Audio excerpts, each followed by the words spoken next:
Hi and welcome back to Cheeky Crypto. My name's Chris and it's fantastic to have you back with us for another video. And in today's video, we're going to have a look at Bitcoin.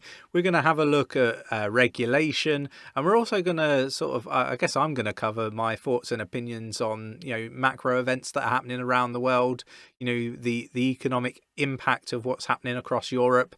And what I kind of see, there's lots of fear around interest hikes and all this sort of stuff. I'm going to give my 2 pence at the end to sort of talk about that side of things. So if you enjoy this sort of content, mash that like button, subscribe if you haven't subscribed already, tapping that bell, selecting all the notifications so you never miss a video. And don't forget to jump in our Discord. Link is in the description. It's free to join. We'd love to have you there. We've got an immense community, supporting one another. It's just a great vibe. So if you enjoy that sort of stuff and you want to talk with like-minded individuals, jump in our Discord. It's free to join. Right, let's get down to the desktop. Okay, so Bitcoin, a bit of green in the market. This makes a bit of a change. Whether it stays that way for any length of time, I'm not too sure. I really feel that we're still going through a bit of volatility, and I think that's going to continue for a little while. But I'm not the TA guy.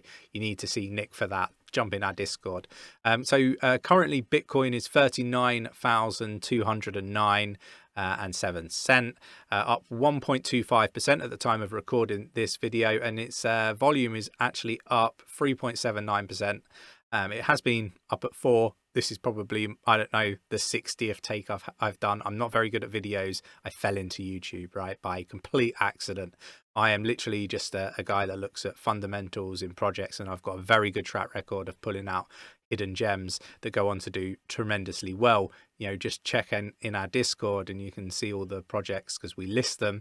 The potential gains that you could have made. You're talking like, if you invested $1,000 in each and every project that I highlighted, throughout the life of this channel, you'd have over $700,000 and you would have only invested 40,000. So, really big gains. I mean, the last 5 projects that I've highlighted, that I shared on Twitter, if you invested 1,000 in each, if you sold them at the peak after purchasing, you'd have $72,000 or $74,000. But today you'd have $17,000 from your $5,000 investment. So we have a very, very strong track record. But anyway, let's sort of get back into this side of things, right? EU sweeping crypto regulations package, one step closer to, I guess, being sort of, embedded, right, and agreed.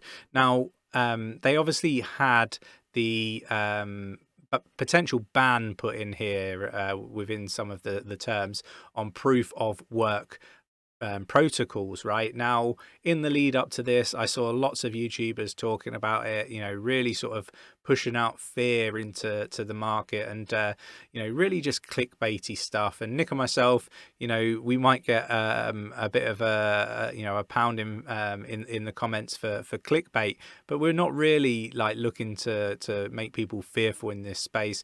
We're really here to innovate, support innovation within the blockchain sector, and build generational level wealth through investing into tremendous projects that no one's really talking about, right? Like, I'm talking about projects before other influencers talk about them, right?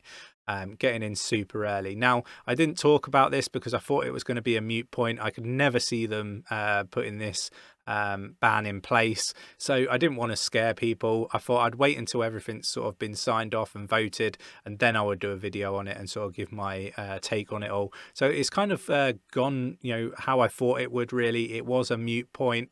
It's been passed with a vote of 31-4 in favor of the new draft. So everything's looking really, really positive from an EU perspective. And for me, I expect to see more and more of this. Now, I'm not really going to look to read through this article in too much detail. I think the main point is that we're like another step closer to positive regulations in this space. Now, when I say positive, I guess it depends on what lens you're looking through. For me, I know we've got to have an element of centralization. There's lots of people talking about the fact that they can freeze your assets and this, that, the other. They do that already with banks, right? And I think and it's just my opinion, you've got to be, I don't know, realistic about, expectations. We were never going to have crypto privacy coins and all these sorts of things without some sort of centralization to, do your KYC and be able to freeze assets of criminals and all that sort of stuff. It's just part and parcel of what is always going to happen in this world we live in. So for me, naive if you think differently. I don't think the world is going to change that drastically, and the people scaremongering about CBDCs and assets being frozen and programmable so you can only spend it on this, like I'm not seeing it through that lens. I think this is all really positive. Maybe I'm being naive. You can let me know in the comments below. It's a fantastic conversation starter, I guess. But in essence, it's not very dissimilar to how things are now with the digital bank side of things. If anything, it's the governments against the banks. That's how I see it. They're taking away the power from the banks and making it centralized into the government. Now, depending on where you live, that could be a good thing, or that could be a very, very bad thing. And I guess, like I say, it's the lens that you're looking through. But interested to see your thoughts and opinions in the comments below. Do you agree with me that it's a fight between governments and banks, really, rather than the general public and banks, for example? Really interested to get your views and opinions on that aspect of things. If we go across the pond as well, obviously we've had the Biden executive order regarding the responsible development of digital assets to help, well, apparently it's helped lift the price of Bitcoin. I'm not so sure it really did. I think it's been a market of corrections, and I just don't think this has really impacted it too much.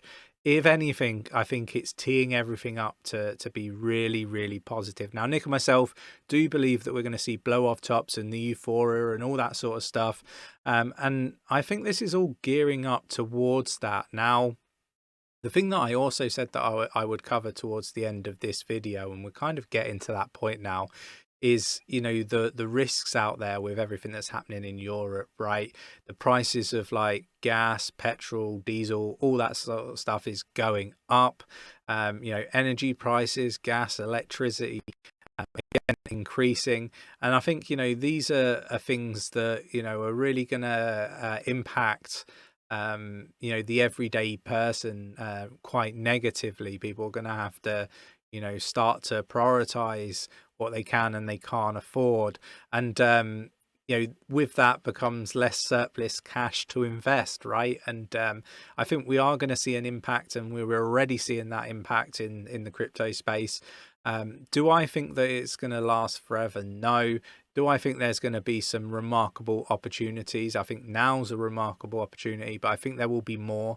I do expect it to be a volatile market for some time, right now, to be really frank and honest. Nick obviously does the TA. He might look at things differently. I'm looking at it from a fundamental point of view, but from a fundamental point of view, I'm not seeing as much volume as I'd like to see.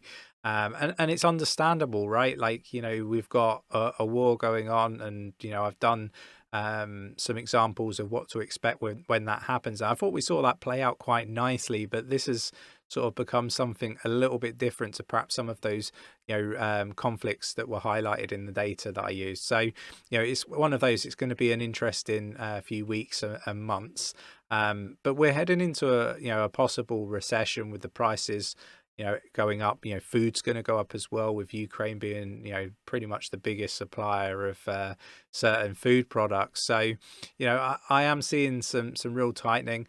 Now, when it comes to the interest rate hikes and stuff like that, I really do think, and it's just my opinion, and I'd love to get your opinions in the comments below, what your thoughts are on this. But I feel that the governments are going to have to step in, and they're going to have to support. So, potential money printing, I think, could happen.